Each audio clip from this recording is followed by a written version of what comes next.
ең бірінші тәкаппарлықты жеңетін нәрсе, оп оңай нәрсе екен да, сәлем. Просто сәлем бер.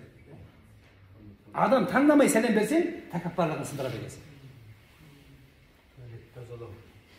Қараңызшы, біз сәлем бергенде бүйтіп қарап, так, стоит маған беруге, не стоит? Бұл ақысты не бар? Саламды қоясың. Алейкум деп айтамайсың. Салам. Деп қоямыз ғой. Рас қой? Рас.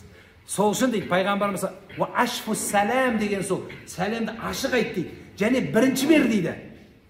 Мына тәкаппарлығыңды сындырғың келсе, пайғамбарымыз кішкентай балаларға барып, бірінші сәлем берген бәріңіз білесіздер. Не үшін? Анан өзін төм. 60-тағы адам 6 жасар балаға сәлем берсе қалай болады?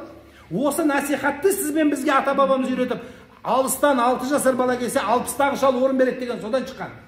Кішкентай бала болса, кім болса да, сен бірінші сәлем беруің керек екен. Бергенде екі қолмен беру керек екенсің. Сонда кішкене төмен түсесің да. Төмен түсесің. Ол бір.